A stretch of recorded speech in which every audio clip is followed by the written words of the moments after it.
This is Off Track. We really need lighter mic stands because. Hold on, put it back down on the table. Put it over his head. Just put it as close to you. No, like put it on the edge of the table. Just try talking. Hello. That's fine, right? That's good. That's good. Yeah. You can sit upright. It's a good ab workout for you. No. Is that okay. bad? He will not. Well, he would not like that. For people listening, we're joined by a very special guest attached to. He needs Alex exactly Rossi's chest. 17 degrees of recline. Oh, so he's as picky as his dad. Oh my God. It's incredible. Now, there was a period of time where, not a period of time. So he gets to the 8-week mark and they're like starting to show signs of like tracking with their eyes, and you should start to see some amount of smiling and this sort of thing. And like, obviously when you get to like 8 weeks, you're like, all right, today's the day. And he wasn't doing it. And I was just thinking in my head, man, did I pass that down to him too? I think that'd be unfortunate. I'm not going to do what you expect me to do. I'm going to, yeah. No. Yeah, A, I'm going to break all the rules. B, I'm just not going to pay attention to anything you want me to pay attention to. So, dude, it's awesome. Little dude's just there. How's it being a dad? I feel like we don't talk enough about the fact that you're a dad now. Well, I don't know that I really know that yet because that's true. Our schedule is pretty intense. So I know what it's like to be a dad. No, I know what it's like to be a mom support animal. Right. But, it's unfortunately with the way it all works out. Like I think the most consecutive days that I spent with him have been during the month of May, which obviously is not the most conducive time to be, dadding. That's such a good point. Yeah. And then after that, it's been, home for 3 or 4 days. And then you've got Detroit and Road America, and obviously the stretch we're on. And then in between that, you've got days in Charlotte and the sim, or you've got, media obligations or whatever. So it's been hit and miss from a getting into a rhythm standpoint. But I will say like all the days that I have had are awesome. So I still feel as excited about it as I did on May 7th when he was born. Are you at that point already where it's like all the days away suck? And like in the sense that like you kind of wish you were back. Not that you're like not happy to do your job or whatever, but are you like that much more anxious to get home? And are you like that much more bummed when you have to leave on a Thursday kind of thing or fly to Charlotte on a Tuesday? I think you not think about it like that.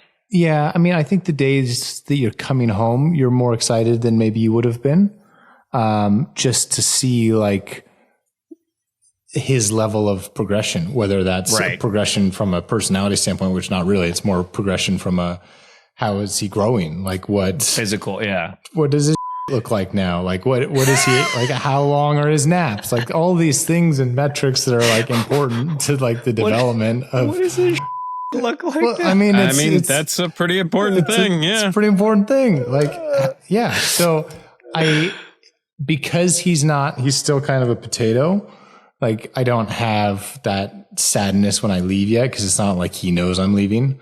Right. I think that'll come later on once they realize that, oh, why aren't you taking me with me sort of situation. Yeah. They started doing like what the dogs do and sit on your suitcase. Yeah. And you're like, yeah. Then the guilt comes. Right. And then eventually they're just like, nah, you can go. Right. Then they're like, Dad, have fun interviewing Creed. I'm going to go watch the Weenie 500. Yeah. Right. Yeah. Is he sleeping well? Yeah, no, not like at the minute. I can see he's pretty good right now, but like no, he's passed out right now. No, he's down to kind of 2 wake events a night, which I think is pretty good for a 2-month-old. When you say it like that, it sounds like he's wearing a Whoop. You had 2 wake events last night. I mean, he does wear some kind of Whoop device on his ankle, so yeah. Does he really? Yeah. It's more to like cool. Alert you if he stops breathing. Right. Not to track like heart rate variability. I'm new to kids. That's bad. It's frowned upon. Like you generally like the breathing. Yeah. Soothing. when you build the kid, it's one of the boxes like at the top. Like right up there. You're like, definitely that one. Maybe even though it's like $35,000 extra, you still take that option. You have to have like It's like buying a car where brakes are an extra, but you kind of have to. Yeah. So yeah, I mean, if he goes like last night, we went to bed at 9-ish, and he woke up at when he wake up. He woke up at 1 and 5, 1:30 and 5. Not so bad.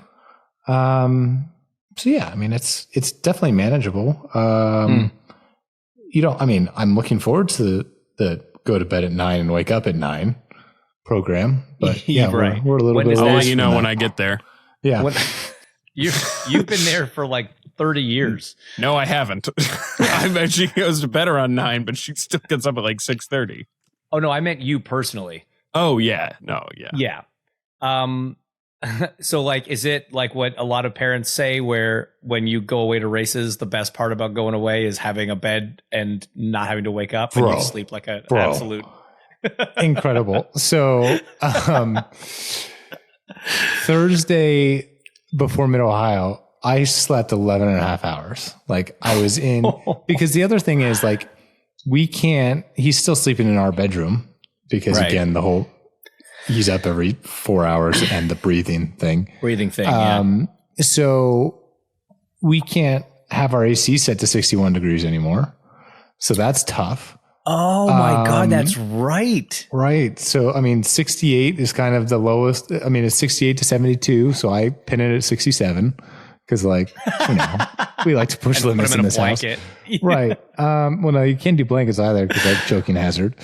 I did end up buying, because of this predicament, a heat lamp from like a fast food joint or something. Have you seen, I'm sure you've seen all the ads and like the endorsements for 8 Sleep. No, what is that? So it's essentially, imagine, James, a IndyCar cool suit compressor, but instead of for your body, for your bed, and instead of not working, it works. That last part seems important. Got it. Right. Yeah. Right. Understood. So it's essentially a fitted sheet that's got like water coils in it. Yes, I have heard of this. Right. These things, and it adjusts the bed's temperature to like whatever your sleep cycle you're in, or you can just set it to like tundra, which is what I did last night. And it was awesome because my room was at 70 degrees, but my bed was probably like 58. That was pretty awesome. But no, and to answer your question, going to the bus, sleeping in a dark room, quiet room, cold room. Yeah. Slept for almost 12 hours. And this is like the thing. This is where I feel like the moms really get the short end of the stick, right? Because it's not like you can be like, oh, I'll just take him for a night, honey, and you go check yourself into the, to the Four Seasons for a night and just sleep for 12 hours. That's not really a thing she can do at this point. No, because like as much as breathing is important, apparently so are boobs. Yeah, the feeding part is also eating is like really close. I've definitely lived by that. Yes, that is still motto. Yeah. Creed.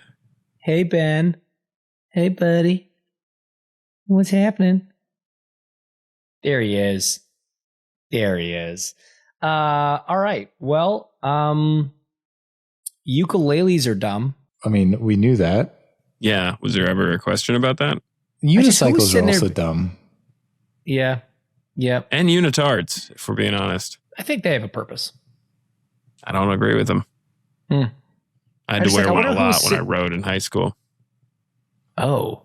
Are there pics? Now I like them less.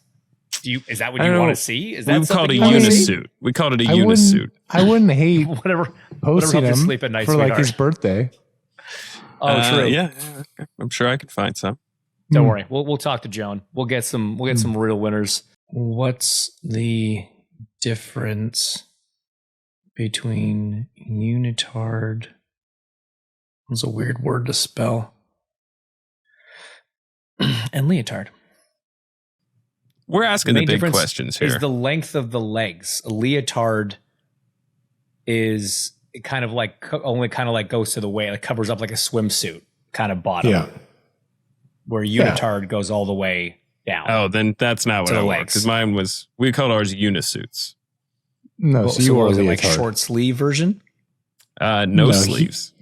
You wore a leotard. But goes down to your the thigh. Legs went all the way down? No, it just went down to your thigh. So it's more like a unitard because it doesn't have like the. Honestly, it's more like a what are they called? I should really know this. It's like what you wear for wrestling, like the bibs that you wear cycling. Yes, yeah, or like triathlons. Yeah, exactly. That's what he was wearing. So it's like an athletic unitard or an athletic leotard. Yeah. Oh my goodness gracious! I can definitely tell that's you by the hair. Dude, I don't know if we told this part of the story when we were in England. When we were meeting up, we were like in a crowded touristy area outside the London Eye. And I called him to ask him where he was. And I was like looking up over this massive crowd of people. And I was like, never mind, I can see you. And it was just his hair. I could see his hair. I'm 6'2" with like pretty noticeable hair. Yeah. Guys stick out in crowds. Dude. You're honestly probably 6'5" with the hair. The hair adds a couple inches. That is undoubtedly true. Look, I'll take inches where I can get them. But there was a race this weekend. There was. Talk about it. There was a couple. But we'll talk about the IndyCar one first. Alex, why don't we, as usual, start with your weekend? How did it go in Mid-Ohio? Mid-Ohio. Mid-Ohio. Well, first of all, that track, we really got to get split groups going. Like, it's just in practice. It's so ridiculous. I didn't do a lap in practice one. Like, I saw turn 5 through 8 once, and that was in the split group on reds. I didn't do it once on blacks. And so it's really difficult to have any kind of understanding of where you're at or your balance or anything going into Saturday, just because with 27 cars and a 60, whatever it is, 5-second lap, while it's not the shortest track we go to, it's up there. And the way the layout is, the accordion effect of guys getting gaps, which there's nothing wrong with it. I'm not criticizing that. You're supposed to do that. It's just not possible. So it was brought up in the drivers' meeting, that split groups for kind of all practices in 2026 would be a thing. And we would set qualifying order based on qualifying from the previous event, which I thought was a really good idea because then it's not championship order, so it's not always the same groups. Yes, James. What do you mean qualifying from the previous? What do you mean qualifying order? Meaning, qualifying groups. So group 1 and group 2 would be based on qualifying from the previous event. Because right now it's based on practice 2 classification. Right. And so they didn't have a solution. That was always the thing as to why practice 2 couldn't be a split session, is because then the people in the second group would have an advantage, and that advantage would probably transfer into qualifying because they would be the quicker lap times. Right. But if you do it based on qualifying of the previous event, it's going to be enough of a shakeup from weekend to weekend. You're not always going to be pinned in the same group. Whereas if it was championship order, it's a very real possibility. Most of the year, you're going to be kind of in a similar situation. So anyways, that makes sense. I think that's a good idea. That's not obviously coming this year, but it's on their radar. They're being IndyCar's radar. So that's a good thing. So before I get into, we can just finish mine. Practice. Yes. Sorry. Why can't they do it this year? Oh, that's not how we do things. Anyways, so going into... I genuinely disagree. We've done several things, just switching in the middle of the year. That's a really good point. I don't know. Does Ben have an opinion on this? Like if it's unanimously agreed that like when we go to Toronto to not have to like... That's a good point. Maybe I'll bring that up this weekend. We're our own boss. Like we can kind of do whatever we want. No, you're right. We do. I mean, we do things on a whim at all times. You're completely right. Pretty regularly. So okay. Yeah. I mean, usually Tune in next week for this conclusion. Usually on that. not things that make sense, though. Right. Those are less whimsical. Nothing that we've all talked about and agreed on. That's not true. That's not fair. No, that's a good point. We should. I'm just getting an email now that says there's going to be a new tire compound for this weekend. Oh, I mean, I'm yeah. kidding. I mean, there is.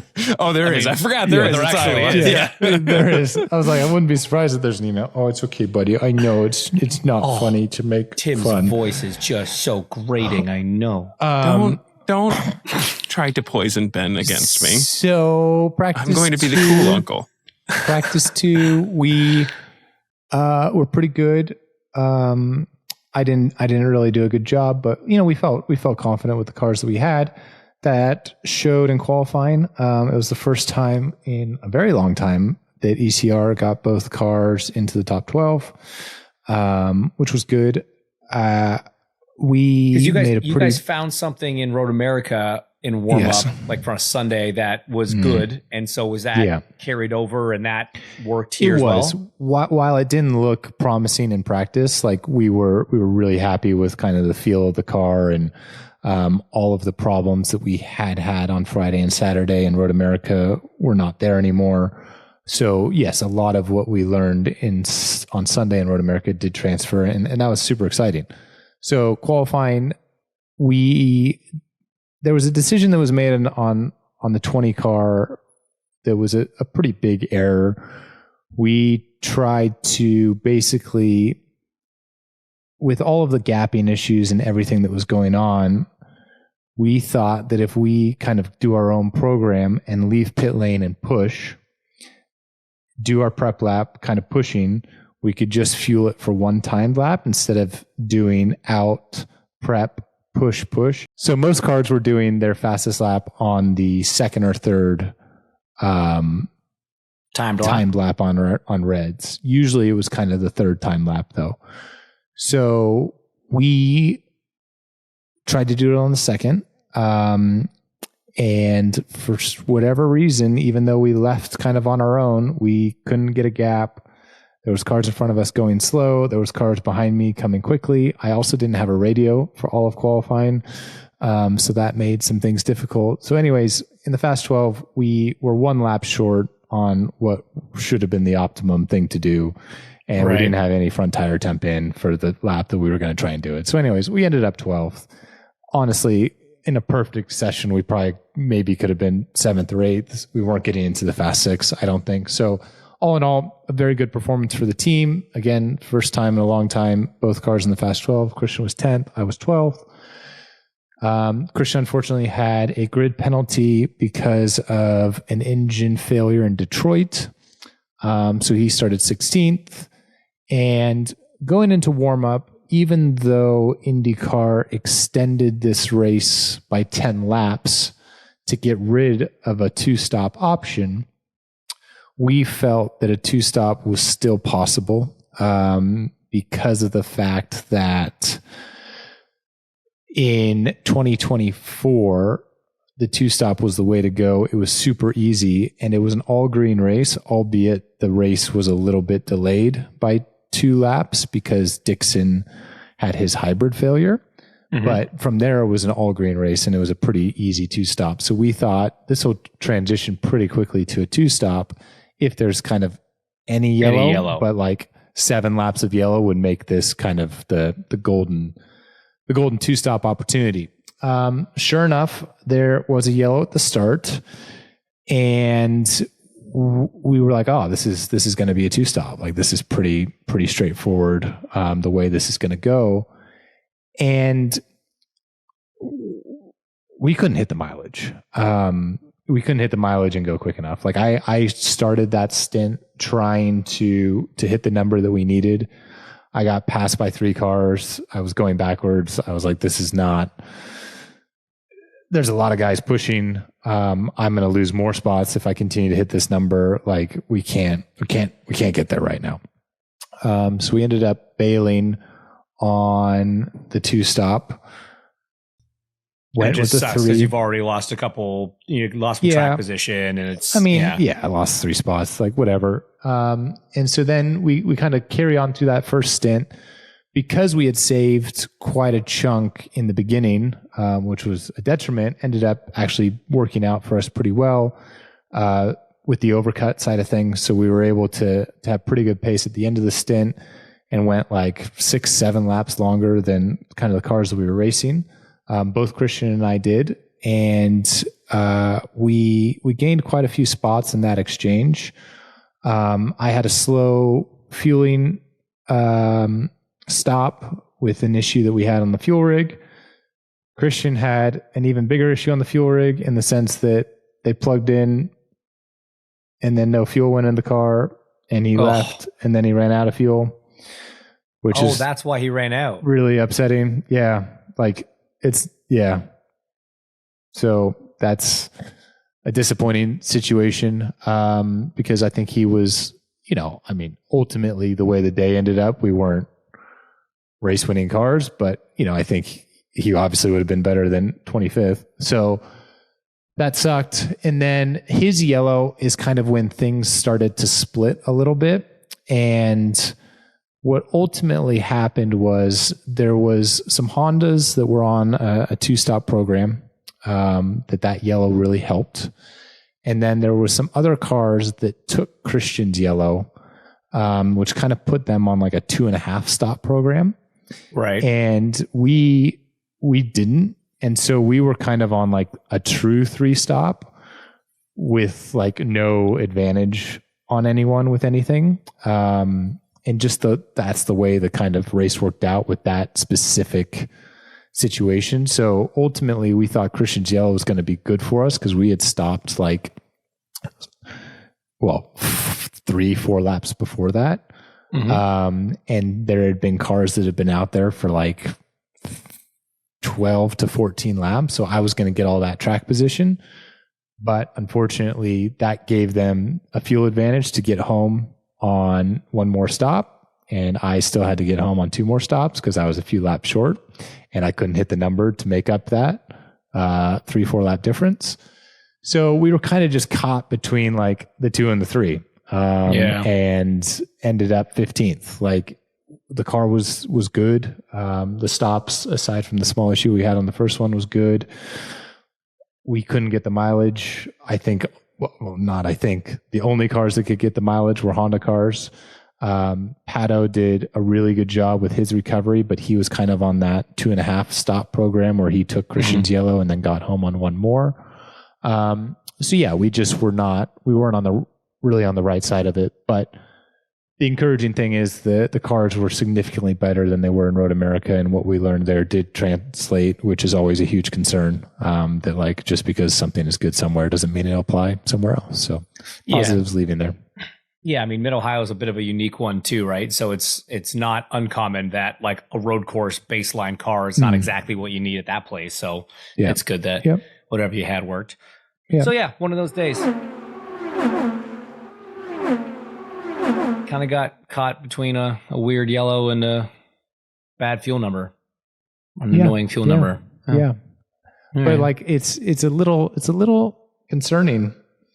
I mean, this is I haven't felt a beatdown like this honestly since AeroKit days when I was in a Honda AeroKit versus a Chevy AeroKit, and that was an engine. That was just AeroKit.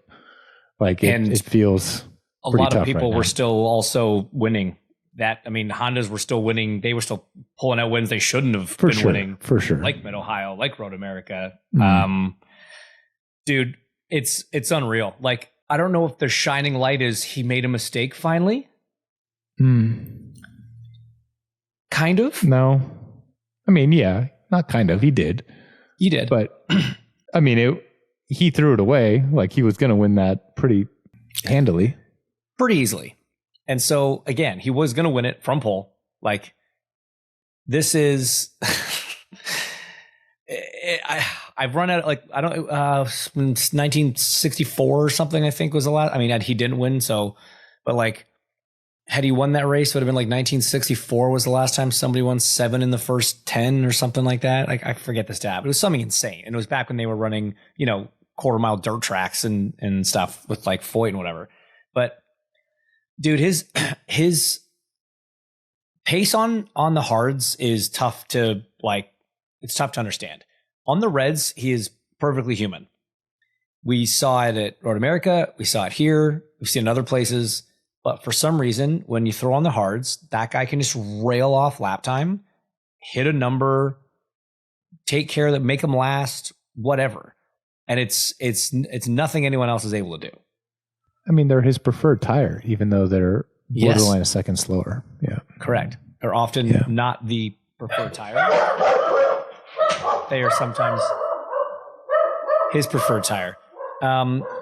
Alex, why don't you talk about the start while I go take care of this situation? Oh, take care of the situation is his food. Guys, we're going old school today. Is it Panera? For the win.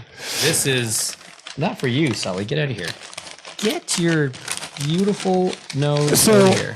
Let's talk about the start, James. The start from my side was pretty uneventful, but there was obviously a first corner incident. I have seen the replay. You're talking about with Joseph going off? With Joseph. I find it hard to believe that was driver error, but maybe it was. Because if something like that was going to happen and it'd be a car failure, would it not have happened at any of the points where he was warming brakes? Maybe not. I don't know. It was a weird one. What it was very weird. Did he talk to you guys afterwards? So he did have some. Oh, okay.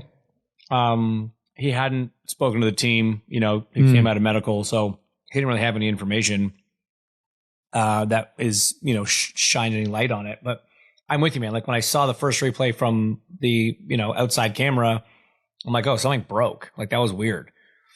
And then you watch the onboard, and it was when you hit the brake, it was immediate two-wheel lockup and two-wheel rear lockup. And it didn't, you know what it's like, man. Normally when you get rear lockup, you kind of do this and you're like, it sucks, but you're kind of just chasing it into the corner or into the back of somebody. I can't remember the last time I saw someone have rear lock that just hooked them and sent them into the wall. It's not typical. So. Because you generally don't want to hit the wall, is my understanding. It's less ideal. Suboptimal, if you will. First lap, if you will. Second lap's okay? More preferable because at least you got one lap of data out of the whole, lost day. But no, so they drive through a bunch of oil dry right before that point from I assume the unbelievable accident that happened in Indy Next. That was insane. Luckily, both guys got out of that. But I'm not sure if that played a part in it, but yeah, he's hit the brakes and it was like pulling the e-brake. So I don't know. I don't know if it was just driver error. It seems like a bit of a weird one. I'm inclined to think there's slightly more to the story, but whatever it is, I just can't believe, we talk about the broadcast a lot and I feel bad about how much we're talking about it, but it's still just such a story, how horrible a season Penske's having. Yeah. Yeah. Just wild. And then unfortunately, Graham was caught up in that. Yeah. So first turn exit for your hometown guy, which sucked. Do you think the owner of the series might bail Penske out? Help him out some way? Not anymore. On that note of Penske having a horrible year, let's talk about, McLaren's having a great year, but it's going to go down as not remembered ultimately because this is nothing against them. I had huge credit to TK and Pato and Christian Nolan. 2 Fast Sixes on the year. Great job from him. But Ganassi and Andretti, but really Ganassi is just making everyone else look so subpar. And this is not to take away anything from Alex. He's proven it's not just the car at this point. We obviously know what Dixon's capable of because Exactly. he's the best. But like Kiffin has shown an incredible step forward this year. And I know he's put a lot of work into it. It's not just the car. You have to go out there and drive the car. And quite frankly, like he's out qualifying Felix and Marcus in the same equipment, quite frankly. So he is doing a really good job, but like that team right now is operating on such a level, that even teams like McLaren, like Foyt, like ECR, quite frankly, that are having years that are, or seasons that are, you know, a decent step up Improvement. Yeah. from where they've been, is just going to be completely forgotten in 2025 because of what is happening basically at the hands of one and a half teams.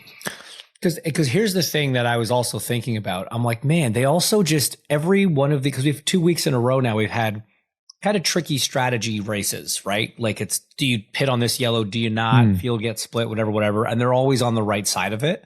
But I was thinking about it yesterday on the drive home and I'm like, no, because part of it is when you're that fast, your strategy options looks good. open up, right? Yeah. Because when I was looking at him versus Dixon, the 1 versus 2, it only worked if he could pull out a 27-second gap on Dixon, which he fucking did. Like, had that been a 15-second gap and he came up behind him and had to catch him and pass him, he wasn't going to do it. We saw that he couldn't pass him once Dixon got around him with 5 laps to go. So, like, track position's everything. He was so, the fact he left himself exposed, he was in the danger zone for like 8 laps or something when the last pitters had started to come in, but he needed that gap to Scott before he. So it's just like, yes, it looks like they're calling all the strategies right, but when you can hit the fuel number, make the lap time, do whatever, like your strategy options are kind of endless. So he does deserve a tremendous amount of the credit because we know what Dixon's capable of, and he is handling Dixon right now. I'm glad you brought up Kiffin though, because that was going to be on my list. He is having such a strong run. Like that was a really, really impressive day for him. I actually just saw him and, you know, he made a little mistake. He was running third. He made a little mistake, lost some track position, and then unfortunately had an issue in the pits where the car stalled. And, you know, he should have been way higher up than he was. But I'm with you, man. Like you still got to get in and wheel the thing. And he was doing a great job. And it's been a really kind of steady progression over the last 2 years for him. And it's great to see. The kid is working hard. He's putting in the time away from the racetrack, and it's great. And you also mentioned DCR and with Dale Coyne and Renus, another top 10. They just keep ripping off these amazing Sundays, man. And it's really, really impressive from the team, from him, from everybody. Yeah, it was a bit of a weekend to forget for Foyt. I don't know if, did you see the whole Santino Connor thing? I sure did. There's got to be something else that happened before that, or maybe there's just like some history because like Santino got him into 4 and Connor gave him room and then just drove him off the track. Much like Tim, Connor does not care for Santino, and so I think not that Connor did anything wrong, but like Santino knows that, and so there's just a little bit of underlying animosity between the two of them, as was made very clear on the old Twitters afterwards when Connor made it clear his feelings, which was kind of hilarious, although also kind of uncalled for. But neither here nor there. That was Santino super got diplomatic a penalty for it. Yeah, Santino got a penalty for it. He should have. Like IndyCar has made it very clear, and has for a while. We've talked about this at length. If you're side by side with a guy, IndyCar is going to allow the guy on the inside to open his hands and run the racing line if he deems that he wants to do that. What Santino did was he did that and then also drove himself off the track, which is where the penalty came from. So like, I mean, definitely took it too far. But like, you know, I had the incident.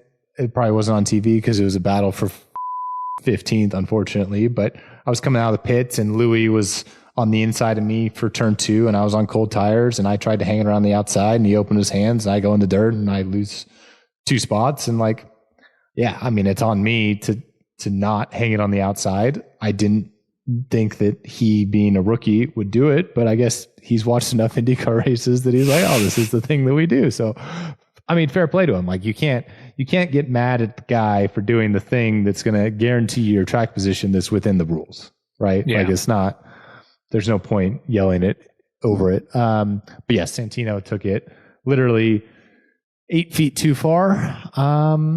But also, you just got to move on. Like, you can't hold grudges in this sport. Like, it's dumb. Yeah. Like, just he's going to be there next week, and they're going to be with, and he's going to week after that. On a short oval, he's going to ship it in there again. So, dude, the 2 of them actually on a short oval could be fireworks, as they're usually both up front. On that point, though, of how the rules kind of are written and how it's been discussed, are you okay? How do you feel about a rule where if 2 guys are side by side, let's say dead even, or the inside guy has a wheel in front, so it's leading edge of front tire to trailing edge of front tire, right? On the outside, per the rules as they're written, as I understand it, and what you're saying, the guy on the inside can still just open his hands and basically drive the guy off the track. It's only if run the them other out, guys run them out of room, not like plow into them. Right, but that's like 2 wheels in the dirt. Yeah. Okay. So what you're doing there is, in my opinion, that eliminates a lot of good opportunity for some fun side-by-side racing and ultimately for some passing, right? Like, if a guy's got to the point where he's, again, within a wheel width length of wheel diameter of being dead even in a corner, so you can see him, like, he's in your peripheral, like, he's there. You're cool with a set of rules that's like, nope, and just boom. When, like, if that situation, if you had to at least give him a car width at the exit, you're going to create more opportunities for guys to have some passes, and that makes the on-track product a little bit more entertaining. Maybe, maybe not. I think I 100% hear what you're saying. But where, yes, you're right. You're 100% right. I don't mind it. Because so there's certain drivers that you have an issue with, whether that be like kind of the Santino Connor situation, but more so, I'm not saying an issue from previous events or months or years, but that driver in a race could do some things to you that are pretty and like IndyCar isn't known, aside from on ovals, and really not even on ovals, they're not known for like their blocking calls, right? And so there's a lot of really aggressive movements and reaction that happen. There's a lot of aggressive situations like that in braking zones and at high speed, and honestly quite dangerous scenarios. And when you're dealing with that and you get a run on someone and you're up the inside, like, it's nice to know that you can, like, move them out of the way as like a you for all of the that you quite honestly started. And I almost wonder if some of that is what went down with the Santino and Connor situation, because bless his heart, Connor loves to defend very hard against the people that he wants to defend very hard against. And so I think there may have been something that led up to it, but like I don't like retaliation in a race car, like using your car as a weapon. We've talked about how stupid that is, but like being able to get even, if that's the correct phrase, by running someone a little wide on the corner exit and they drop some wheels and you can move on with your day because they're not going to now re-challenge you. It's nice to have that option, if that makes sense. It does make sense. It's just, you're not going to do it on every pass. Well, I mean, what did you do to Louis? What did Louis do to me, you mean? No. What did you do to Louis? Like, to get him nothing. back.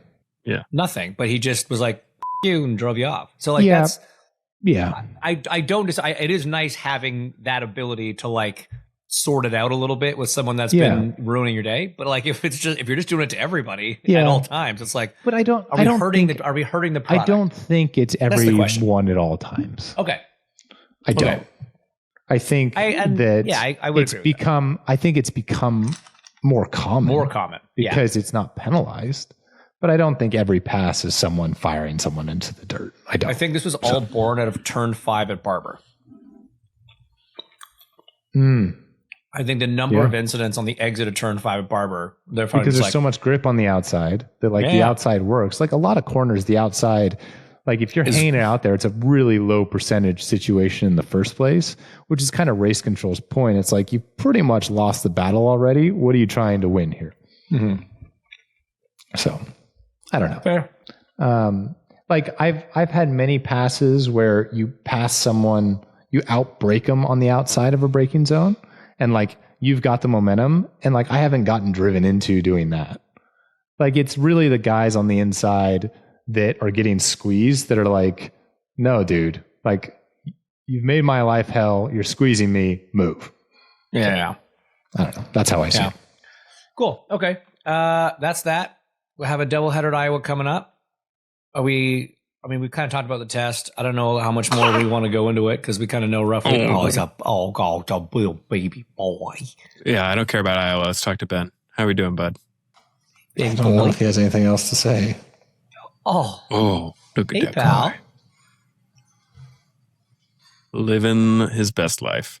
Just chilling. All right, so whatever. We'll talk about Iowa after Iowa because we already talked about it after the test. We'll just briefly end on F1. Crazy race. Lando wins at home. Hulkenberg first podium. All very cool, in my opinion. Championship battle tightens up.